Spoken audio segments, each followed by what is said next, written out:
So I wanted to quickly jump into that point before I forget. Yes. Thank you. Yeah, and Yes. I would like to expand upon that if you don't Please. mind. Please. So we want to talk about 0 point, okay, neutrality. So what if, like, if I, for instance, up until 2021, had a diagnosis of CPTSD. I'm not going to talk about why or how that happened, but many of us, or many, I'm going to say just about everybody on this planet right now is suffering from some form of post-traumatic stress disorder. And the thing is when we're talking about triggers, okay, that is all part of it, right? And this is part of their fear programming. So managing your triggers, we do breath work, we sit in it, Yes. we feel it, and then we release it. That is it. You don't have to remember what it was that gave you that trauma. You don't have to remember the actual event. You feel the feeling, you remove the energetic charge, and you allow it to be just an experience, just a lesson. Okay? And I know how hard it is for people to look at things like that, but that's all it really, really is. At the end of the day, no matter how big the trauma, no matter how big, trust me, I know, it's removing that energetic charge. Okay, so that moment where you catch your breath and you think, I can't control myself. You breathe yourself back into it, and that's when you come into 0. And when you come into 0, that's when you're at ultimate peace with everything. There's no way that we can move forward as humanity without being at 0. There is no way. There is no way. There's no us, there is no them, we're all one. And at the end of the day, when you realize that the perpetrators are also victims, the victims sometimes are perpetrators. Exactly. We've all done things. We're all living this experience together. And once we all stand up and become into this one space that we are all in, and we are so blessed with. We're so blessed to be here right now. There was standing room only, and it still is. Okay, we've got divine star seeds being born every minute right now. Yes. Right, and we're here to protect these children, and we are here to change the world for them. Okay, for them. For us too. Beautifully said. But for them. Beautifully said. Exactly. So we're beautiful divine children.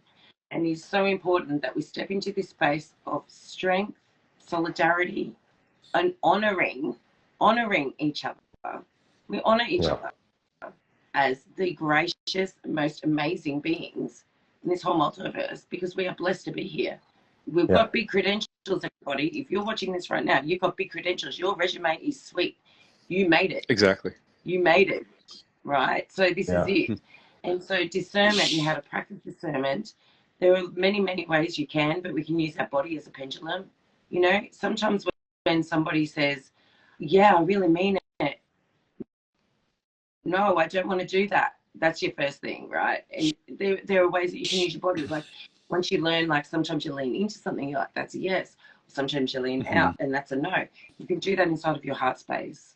You don't have to do it, obviously. You don't have to do it outside of yourself. Everything is inside of you. So once you start learning that and you start, so for instance, if you're scrolling Instagram, I'm giving up on this place. Like, I can't stand it anymore. Most of it's AI, people. Most of what you're watching is not even real. Yes. Right? All this commenting and all this crazy political crap, it is not real. That is not really why we're here. Yeah. Yeah. True. Yeah, absolutely. And just AI generated. It's not worth it. Just elaborate on that as well, Emily. You know, you bring up a good point of being here. Just to step back a quick second, understand that all of us are individual expressions of source, right? So whether you're having a good day or a bad day, whether you're being present, whether you need to exercise discernment, we individually, every living being is an expression of source. So whatever we experience, it goes back to source, and that's the evolution. And what we're talking about, and we're going to move into the next segment, I guess, which is about being present, right? Is the 0 point, the neutrality, but being present. And when you're present and you really get to feel who you are, that's when you can exercise discernment the most. Because unfortunately, a lot of people actually step out of themselves. They look for other sources of information, affirmation. They look towards other people. Hey, could you give me your insight? Or, you know, I've often seen people and heard people say, could you other person, could you give me a tarot card reading? Could you tell me what my fortune is? Or could we do this? Could we do... The fact that you're looking outside of your heart space, which is where you exist, is in fact the point of separation. Not only are you separating yourself from who you authentically are, and that is a divine expression of source, but you're giving up your sovereignty as well. And then other things fall in, right? So a lot of people don't realize, but people who they often look to could in fact, and I use the word operatively, but could in fact be distorted, could be under attack.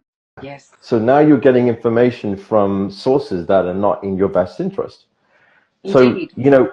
So yeah, please, over to you. What are your thoughts? So yes, I completely 100% agree with you. This is why I stopped over a year ago doing readings live, because I received that many don't realize that they're channeling not who they think they're channeling. Right. Mm-hmm. So they've been given these words and they're casting them out. And this is the thing about spelling people. Okay, we call it spelling for a reason. Our words are spelling. It's like you sing along to a song. What do you know the lyrics? Do you know what you're really singing? Do you know what the intention is behind that song? And do you know all the tracks that are in that song? Do you know is there a backtrack? This is the problem that we have right now. We are in the age of deception, right? And until people realize that you're sitting there and you're channeling someone, you don't know who you're channeling. You don't.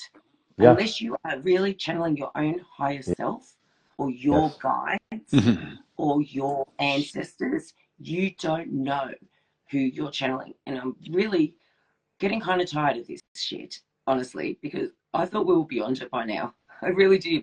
Anyway, in that sense, it's fine because some people are developing themselves intuitively as well. Yeah. And I have compassion and I've always got space for this. But please, if you're going to go out there and be public with this stuff, know who you're channeling. Because I know who you're channeling. I can see it from a mile away. I can smell it. It literally comes in and I'm like, I can't be with this energy. And I just turn it off. Because this is the thing, you are projecting, okay? And this is the problem. We've got so many people awakening now, and they are vulnerable. They're going through the dark night of the soul. And the whole planet is about to go through a massive dark night of the soul. Those who haven't awakened yet at all are about to be triggered. And we need to be holding our space for them, and we need to be calm, we need to be clear, we need to be steering and helping and guiding in the right, as living guides in this right direction, okay, please, because this is at the end of the day, be careful. That's all I can say. Be careful who you're channeling. Be careful the words that you speak.